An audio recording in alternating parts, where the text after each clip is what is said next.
Suite à la disparition d'une étudiante, des recherches se lancent et la presse vient couvrir l'événement. Une journaliste intercepte un des voisins de la disparue pour l'interviewer et le jeune homme répond volontiers aux questions, comme le font tous les voisins devant les caméras dans ces cas-là. Il parle d'elle naturellement, comment elle était, ce qu'il partageait et à quel point tout le monde espère la retrouver. Il a l'air sincèrement inquiet. Et puis, la journaliste lui annonce qu'un corps vient d'être retrouvé dans le parking de la résidence. Et là, son visage se décompose, il peine à respirer. Il demande à aller s'asseoir. Il a l'air bouleversé par la nouvelle. Mais l'est-il parce qu'il vient d'apprendre la mort de sa voisine ou pour une toute autre raison? Et ce qui est certain, c'est que ce soir-là, à 23h, ce même homme se retrouve en salle d'interrogatoire et son comportement a complètement changé. Dans ce nouvel épisode de HVI, je vous raconte l'affaire Lauren Giddings. Générique.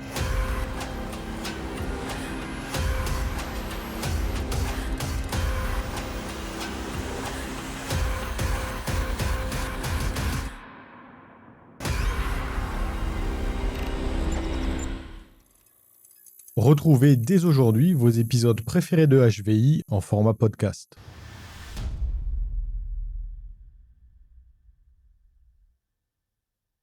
Macon, Géorgie, le 30 juin 2011, 9h15 du matin. Ça fait 4 jours que personne n'a de nouvelles de Lauren Giddings et le détective David Patterson et le sergent Kenneth Chapman viennent d'arriver devant Barristers Hall, un petit complexe de 16 appartements situé juste en face de la faculté de droit de Mercer, pour ce qui est encore officiellement un cas de disparition. Lauren a 27 ans, elle vient de terminer sa dernière année de droit en mai, dans la même promotion que la plupart des résidents de son immeuble, et elle était supposée déménager le lendemain. Son copain, David Van Diver, avocat chez King & Spalding à Atlanta, l'y attendait et le plan était simple, passer le barreau, le rejoindre et commencer sa carrière d'avocate pénaliste. Sauf que depuis le mercredi 29 juin au soir, plus personne n'a de nouvelles. Sa sœur Kathleen essaye de la joindre, le téléphone tombe directement sur la messagerie et quand elle contacte les amis de Lauren à Macon, personne ne l'a vue depuis le samedi. Au début, pas de panique immédiate parce que Lauren avait prévenu qu'elle allait couper quelques jours pour réviser, ce qui est normal en période de préparation au barreau, mais quand tout le monde réalise que ça fait 4 jours de silence complet et que même ses amis les plus proches n'arrivent pas à la joindre, là ça change. Vers minuit, un groupe d'amis entre dans son appartement en utilisant un double des clés qu'elle gardait dans un vase blanc devant sa porte. L'appartement est en ordre, rien ne semble déranger, mais le téléphone de Lauren est là, ainsi que ses clés et son sac, et sa voiture est garée en bas. En gros, tout ce qu'une personne emporte habituellement avec elle quand elle sort est resté à l'intérieur et la porte est verrouillée. Ashley Morehouse, l'une des amies proches de la disparue, contacte alors la police de Macon à minuit 52 et les parents de Lauren prennent la route depuis le Maryland, soit 12 heures de trajet. Dans l'agitation cette nuit-là, un voisin se manifeste, Stephen McDaniel, 25 ans, même promotion que Lauren, qui vit dans l'appartement juste à côté du sien. Il entend du bruit et il sort. Il demande ce qui se passe, il explique qu'il n'a pas vu Lauren depuis un moment et quand ses amis entrent dans l'appartement avec la clé, il les y accompagne et il aide à chercher. Plutôt sympa au premier abord, mais vous allez voir que ça va prendre un sens complètement différent par la suite. Le lendemain matin, quand les détectives David Patterson et le sergent Kenneth Chapman arrivent sur les lieux, ils se garent devant le bâtiment et, ce faisant, ils bloquent l'accès aux poubelles du parking. Le camion poubelle passe à ce moment-là pour la collecte, mais il ne peut pas accéder au conteneur, donc il repart. David Patterson commence par faire le tour de l'immeuble, il interroge les voisins, il prend les dépositions et, ce faisant, il croise rapidement Stephen, le voisin, à qui il pose 2-3 questions. Stephen est coopératif, il répond aux questions sans hésiter et il propose son aide. The police were called last night and they came and they looked around and they didn't see anything. I mean, they went in, we looked around the place, no sign of a struggle, no sign that anyone had broken in, just nothing, just she was gone. Bref, il fait exactement ce qu'un voisin inquiet est censé faire, il donne un maximum d'informations, il participe, il donne vraiment l'impression de quelqu'un qui veut aider. Et puis, vers 9h40, l'enquêteur Steve Gatlin, en passant près du parking, décèle une odeur qu'il ne connaît malheureusement que trop bien. That smell led us to a trash can that was located outside of Lauren's apartment building. So when we opened up the trash can, there was a black trash bag pulled out, and upon opening it, we located a torso inside those trash bags. Juste un torse féminin. Il n'y a ni tête, ni jambes, ni bras. In my numerous years of law enforcement experience, I have never seen anything as shocking and as horrific as that in my entire life. Détail glaçant, et c'est pour ça que je l'ai précisé plus tôt, si les véhicules de police n'avaient pas empêché le camion poubelle de faire le ramassage, cette découverte n'aurait sans doute jamais eu lieu. Quoi qu'il en soit, la découverte fait basculer l'affaire. Ça n'est plus une disparition, c'est un homicide, et la question n'est plus où est Lauren, c'est qui a pu faire ça sans que personne dans cet immeuble n'entende rien, ne voit rien et ne sente rien pendant 4 jours. Et immédiatement, le détective Patterson commence à recontacter tout le monde dans l'immeuble, tout le monde coopère, tout le monde accepte qu'on fouille son appartement pour vérifier qu'il n'y a rien, tout le monde, sauf un.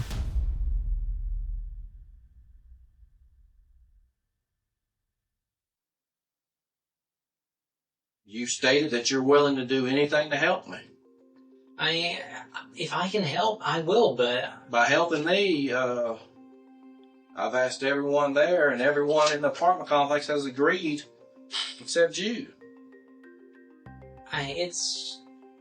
it's the lawyer in me, I suppose. What can I say? Il est 13h24. Stephen est assis en face de David Patterson depuis quelques minutes, et c'est l'avocat en moi. Il le sort calmement, sans animosité et surtout sans agressivité. D'autant plus qu'à ce stade, Stephen n'a pas encore été informé de la découverte du corps. Pour lui, officiellement, Lauren est toujours portée disparue et il ne se trouve au poste que pour une déposition et pour aider les enquêteurs à la retrouver. Le détective fait mine d'ignorer le refus, il détourne la conversation avant de revenir vers lui sur la fouille, l'air de rien. How'd you get this mark down here on the chin? Place I've been picking at. Problem is this hair right here, right in there. I don't know what it is. It gets infected or ingrown, and whenever I scratch at it, it starts to get irritated. So you don't want me looking in your apartment at all? If you want to look there and see if Lauren is there, I'll walk you through it. You don't have no problem with that? No. Okay. À 13h40, le détective Patterson fait donc sortir Stephen de la salle d'interrogatoire et il le ramène à son appartement pour en faire le tour en sa présence. Dans son rapport, le détective note les découvertes. Une épée de samouraï dans la chambre, un grand couteau dans la chambre, un fusil semi-automatique et une arme de poing sur le lit, ainsi qu'une grande glacière près de la porte d'entrée. Et puis, la visite s'arrête et Stephen demande, selon David, s'il peut se rendre à la fac. Je dis « selon David » parce que ce fait est disputé par la défense dans le Defense Motion de 351 pages, qui est au passage ma source principale pour cette affaire, et que je mettrai à disposition des membres du palier détective sur Patreon. Donc, si vous avez entendu ailleurs des descriptions des faits différentes des miennes, eh ben, dites-vous que mes sources ne sont pas quelques articles de presse ici et là, mais bel et bien les documents officiels de l'affaire. Quoi qu'il en soit, Stephen sort, il prend la direction de la fac de l'autre côté de la rue, et c'est là qu'une équipe de WGXA l'intercepte et il lui demande s'ils peuvent l'interviewer. Stephen accepte, et c'est ainsi qu'il se retrouve face à Michel Quezada et sa caméra. La première partie de l'interview est fluide, un voisin attentionné qui emploie systématiquement le « oui », « nous » au lieu de « I », « je », qui parle de Lauren au présent et qui n'a visiblement pas l'intention de se mettre en avant. Yeah, she and I were both JD students. We graduated back in May. What kind of person was she? I mean, what did you see? I mean, she's as nice as can be. I mean, very personable, very much a people person. Do you know any enemies she might have had, somebody that might want to hurt her? No, I mean, we don't know where she is. I mean, the only thing we can think is that maybe she went out running and someone snatched her. Because I mean, we went over. One of her friends had a key. We went inside and tried to see if there was anything amiss. But I mean, she had a door jamb that was sitting right by it, so there was no sign that anyone broke in. I mean, the door was locked when everyone got here. I mean, we just don't know where she is. Et puis, Michel lui révèle qu'un corps a été retrouvé sur le parking et Stephen semble complètement estomaqué. What about in the parking lot area? I know they've been doing a lot of. I think that's where they have recovered the body or whatever they recovered from there. Body? Had you seen anything there? Had you seen anything there? I mean, we don't know if this is the same person. You know what I mean? Like, they took out a body there earlier. We don't know if it's the same person or not. That's how we're trying to ask people if they know who lived there. Are you okay, sir? I think I need to sit down. Okay. Son visage devient livide en quelques secondes. Il quitte l'interview sans un mot et entre dans le bâtiment voisin pour reprendre ses esprits, puis il en ressort une vingtaine de minutes plus tard et demande à Michelle de reprendre l'interview. Il semble maintenant bouleversé. I don't know anyone that would want to hurt her. She was as nice a person as there is.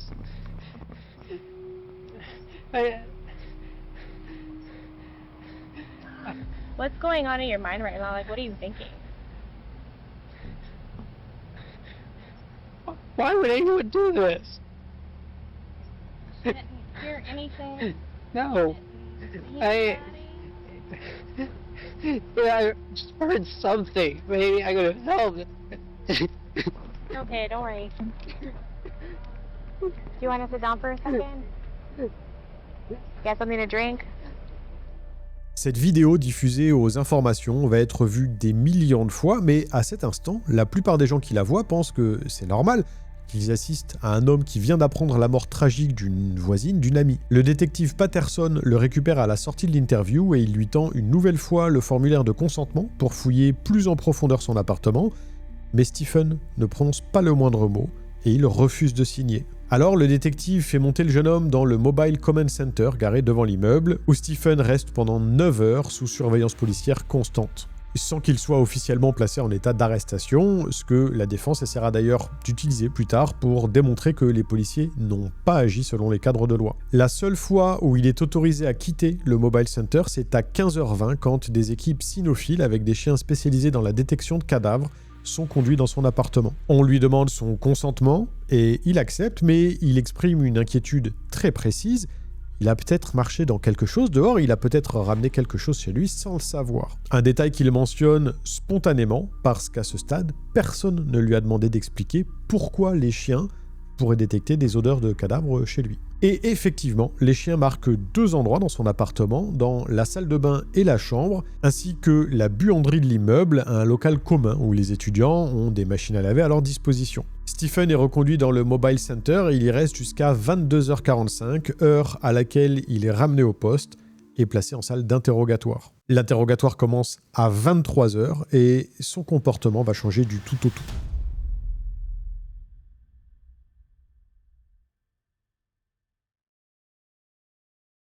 All right. I just got to ask you a few more questions.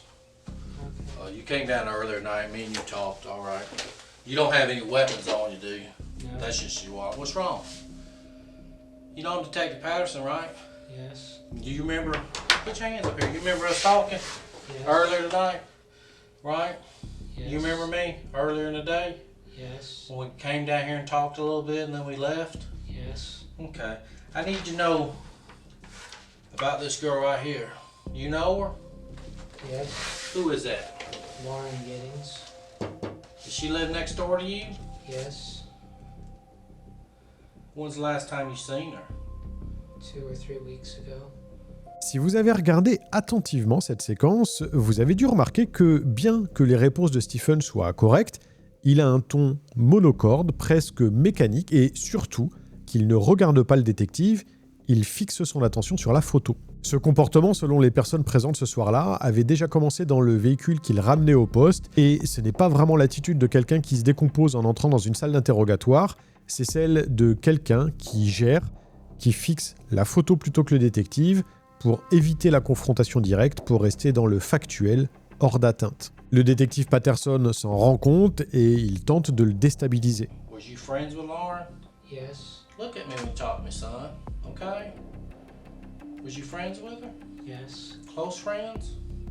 We were good. I mean, y'all were friends, right? Both of Yes. y'all are law students. You're studying to be an attorney, right? Yes. What kind of law do you want to go into? Criminal law? Yes. Civil? Is that what you want to do for a living? Yes. Okay.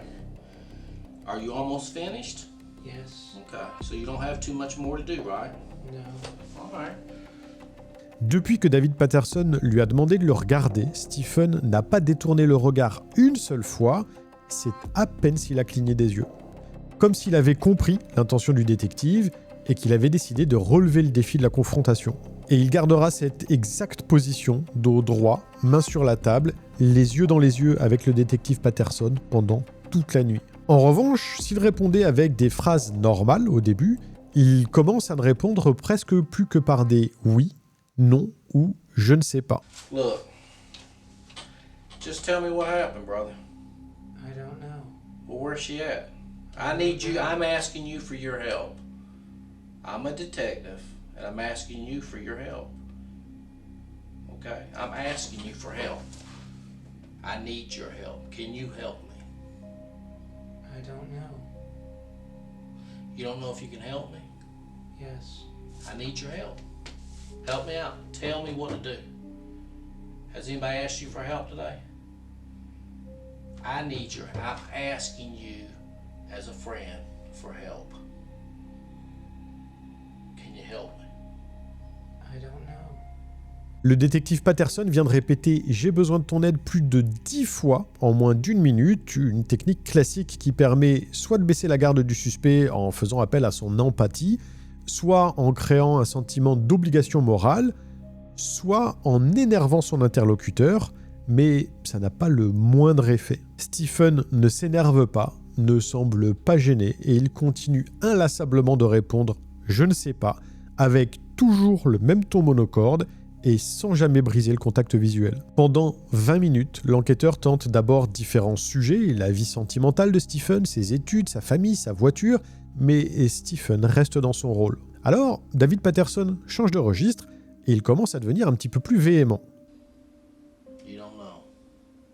No. That's what you want me to tell her mother and her father, is that you don't know.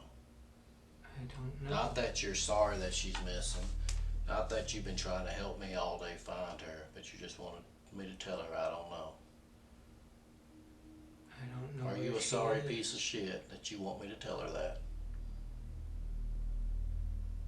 You got your ass on that fucking news and stood out there and gave a media report that her mother saw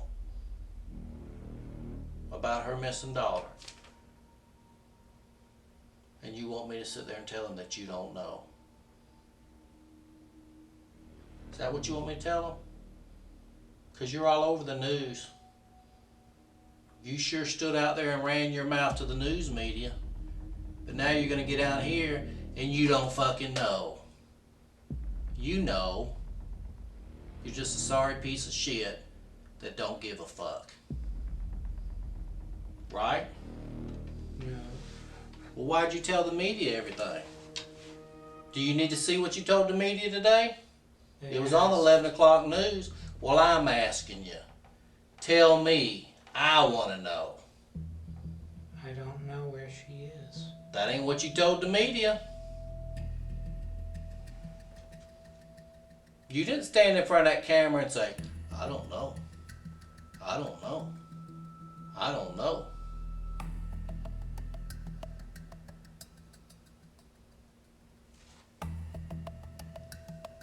C'est la première rupture de ton depuis le début de l'interrogatoire, côté Patterson.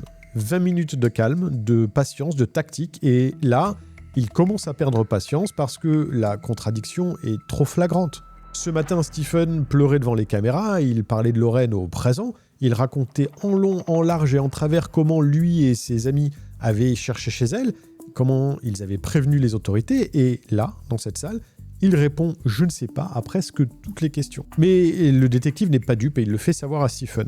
So this little act that you're doing right now ain't working with me. Okay? Because you didn't have no problem talking to the media. No problem. So you need to snap out of it and tell me what the hell happened so we can move on. I don't know. Well, how many times you gonna say I don't know? How many times you gonna say it? When are you gonna say I remember, but I don't want to remember what happened to her? How many times you gonna say that? If you did something that you regret, you need to let me know. I didn't. Well, who did? I don't know. Well, a body was found over here, right next to where you live. And what do you have in your apartments?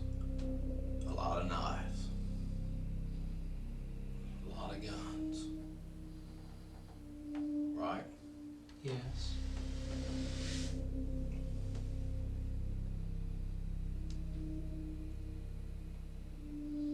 And I'm asking you about it, and you're just saying, I don't know. That's all. That's the only answer you can give is I don't know.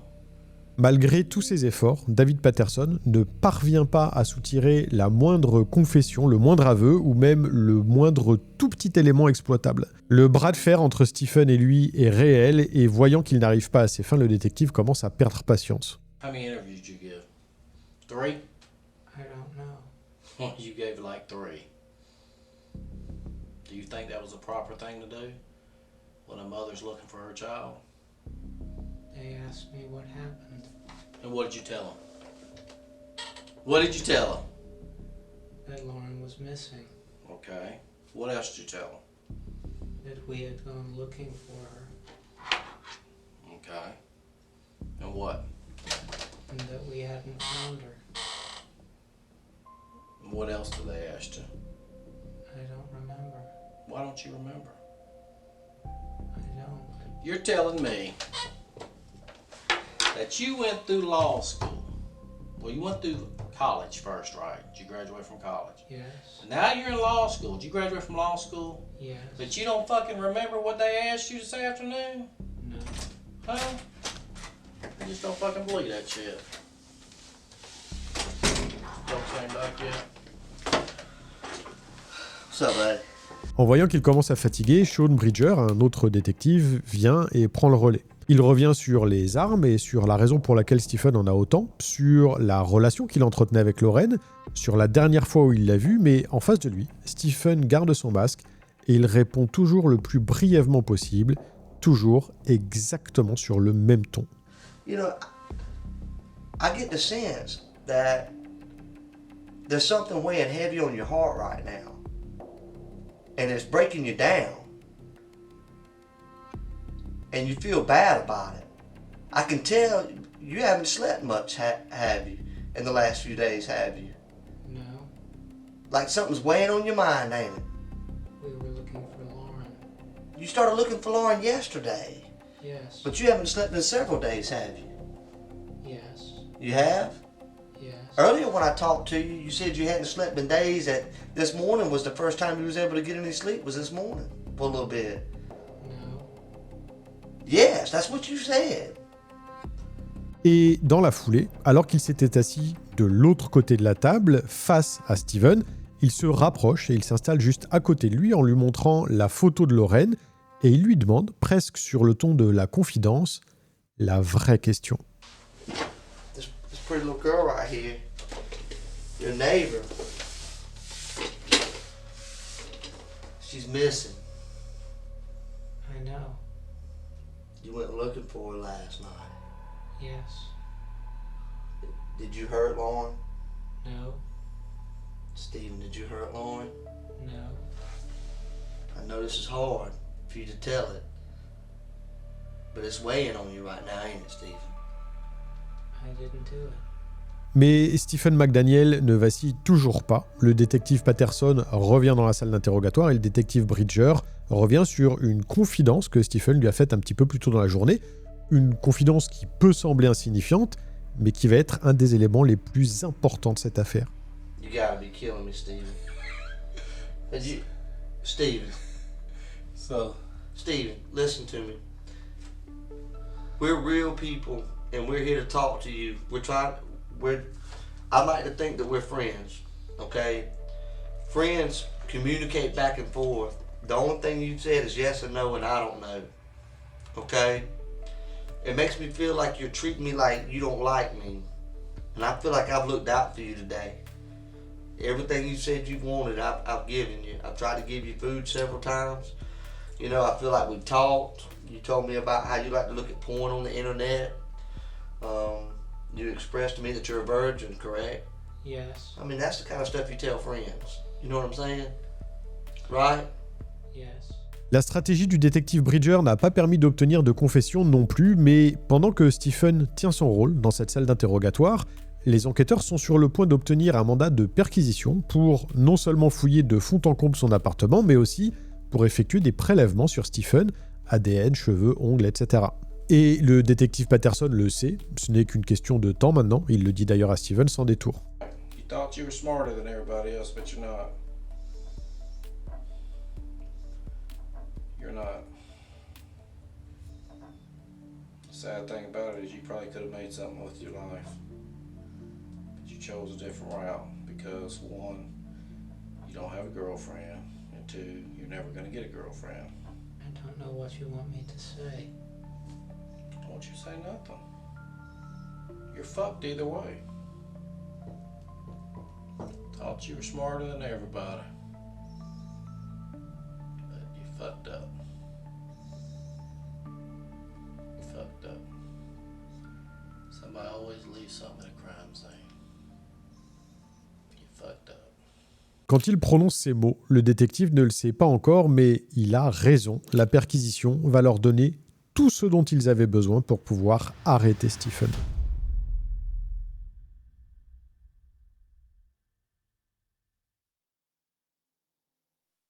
Le mandat de perquisition est signé à 20h42 par le juge Edgar Ennis. À ce moment-là, Stephen est encore dans le camion de commandement garé devant Barrister's Hall, sous surveillance constante, à quelques mètres de son propre appartement. David Patterson remet le mandat au sergent Steve Gatlin, chef de l'équipe du MPD Crime Lab, qui pénètre dans l'appartement numéro 4. Si pendant la visite du matin, le détective Patterson avait déjà noté les grandes lignes, l'épée de samouraï dans la chambre, un couteau avec une lame de plus de 30 cm et les armes à feu, la visite était restée relativement sommaire. Mais aux alentours de 23h, c'est une fouille systémique qui débute pièce par pièce. Et très rapidement, l'équipe tombe sur quelque chose qui n'entre dans aucune catégorie ordinaire, un siphon de canalisation, le coup d'en U qu'on retrouve normalement sous un évier, posé là, démonté, dans un appartement habité. Alors, un siphon démonté dans un appartement, ça peut vouloir dire beaucoup de choses, certes, mais dans le contexte d'un homicide avec démembrement, ça oriente immédiatement les enquêteurs vers une question très précise. Qu'est-ce qui est passé par là et pourquoi quelqu'un a jugé nécessaire de nettoyer le circuit d'évacuation ? Le siphon, les enquêteurs vont le garder en tête, mais dans l'immédiat, il ne leur donne pas grand-chose de concret, pas de traces visibles, pas de résidus exploitables cette nuit-là. Non, ce que l'appartement va leur donner, ça va venir d'ailleurs. Assez rapidement, l'un des techniciens trouve une première clé et puis une deuxième. Après vérification, la première s'avère être une clé maîtresse, un passe-partout de l'immeuble, une clé qui ouvre n'importe quelle porte de Barrister's Hall. Et la deuxième clé est un double de la clé personnelle de Lauren, donc Stephen avait un accès permanent à l'appartement de sa voisine. Et puis, dans la même chambre, dans un tiroir, une paire de sous-vêtements féminins est découverte, des sous-vêtements appartenant à Lauren et qu'elle n'aurait certainement jamais donné volontairement, ainsi que des préservatifs en vrac dans leur emballage individuel, mais aucune boîte n'est retrouvée. Mais ça n'est pas tout, parce que, posé contre un mur, un appareil photo Canon fixé sur un manche en bois d'environ 1,20 m est découvert, un dispositif dont l'usage ne fait aucun doute après analyse des images enregistrées sur la carte mémoire de l'appareil. Ça permettait à Stephen de glisser une caméra par-dessus un rebord de fenêtre depuis l'extérieur du bâtiment et de filmer quelqu'un à l'intérieur de son appartement sans être vu. D'ailleurs, les images que vous voyez en ce moment même montrent l'appartement de Lauren filmé à son insu environ 5 heures avant sa mort. Dès lors, un portrait un petit peu plus précis de Stephen commence à se dessiner, celui d'un homme qui observait ses voisines à leur insu et qui pouvait entrer dans leur appartement quand il le souhaitait.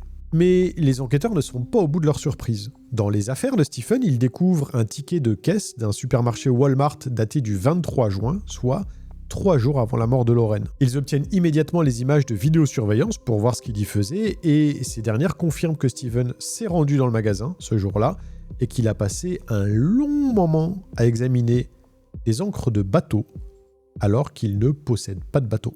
Ça reste un élément purement spéculatif, mais les détectives pensent qu'il envisageait d'utiliser les encres pour lester des parties du corps après les avoir jetées dans un lac ou dans une rivière. Et puis, il y a l'ordinateur portable de Stephen ainsi qu'un disque dur externe. Son historique de navigation remonte jusqu'en avril 2011 et ce qu'il contient va occuper les techniciens pendant des jours. La première chose qui frappe, c'est le nombre de fois où le nom de Lauren a été tapé directement dans Google, ainsi que ses comptes Twitter et Facebook, qui ont été ouverts régulièrement, parfois plusieurs fois dans la même journée.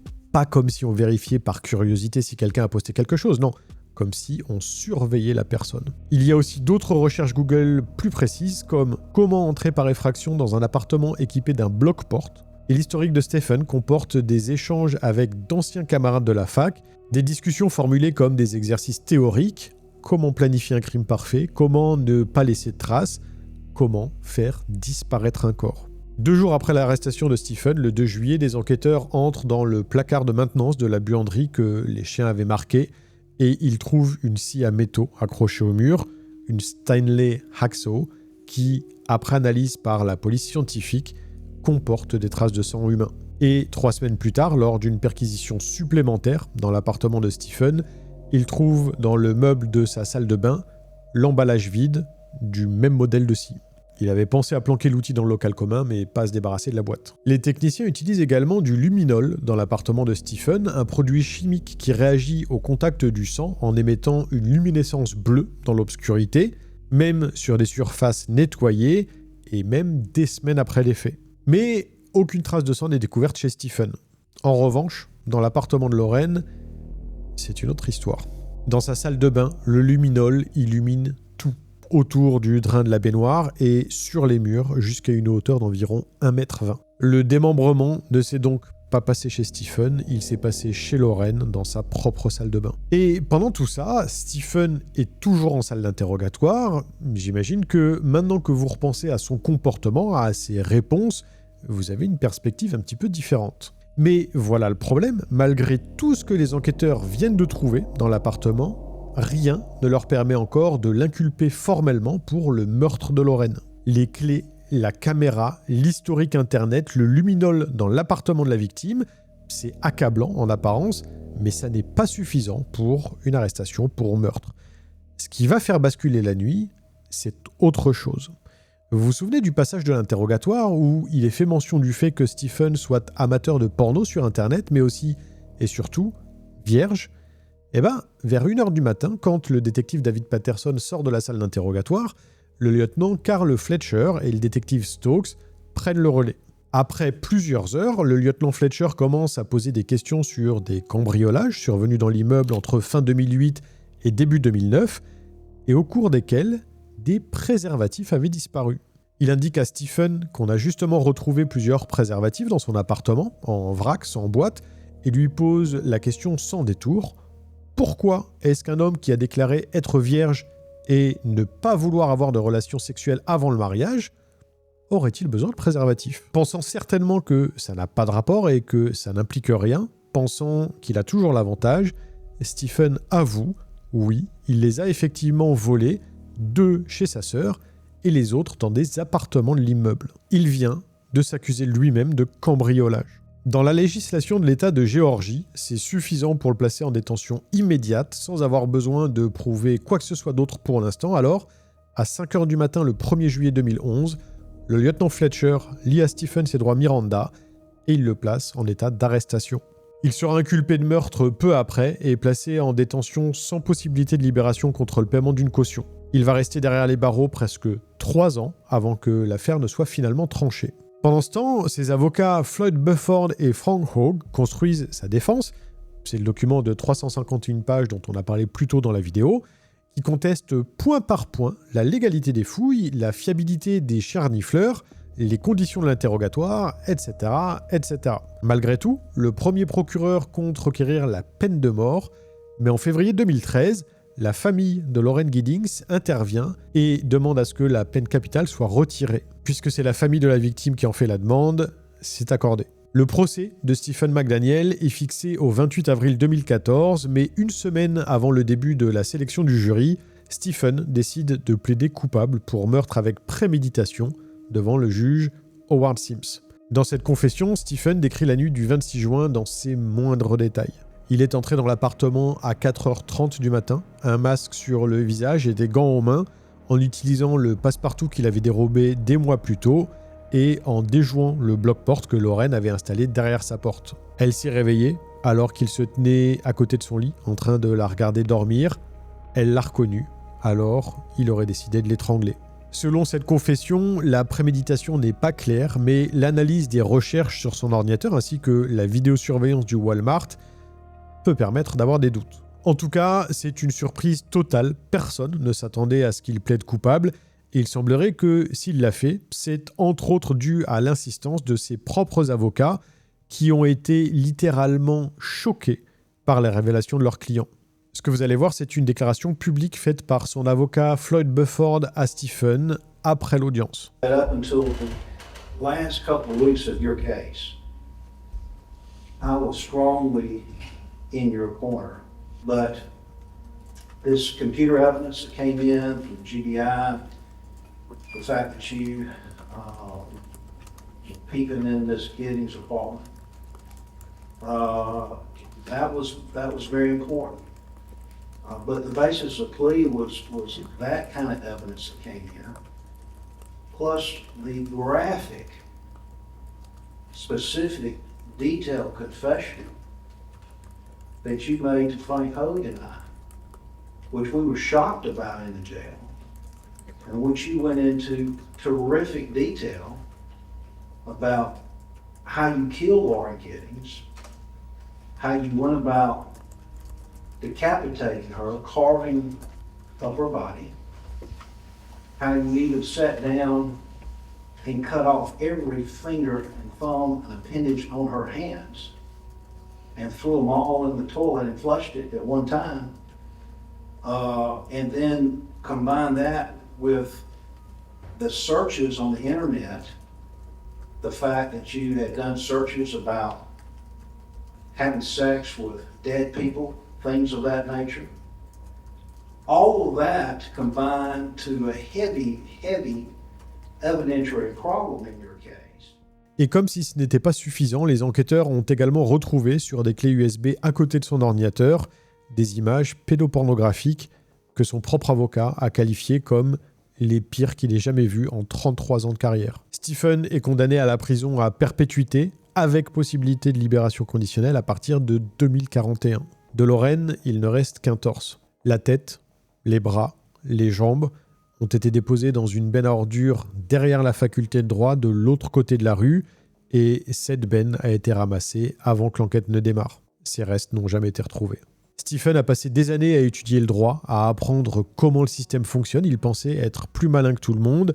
Il pensait pouvoir s'en tirer. D'ailleurs, depuis sa cellule, il multiplie les recours en utilisant les mêmes arguments, les mêmes procédures, en tentant de faire qualifier son arrestation de non conforme aux procédures, comme si c'était ça le vrai problème.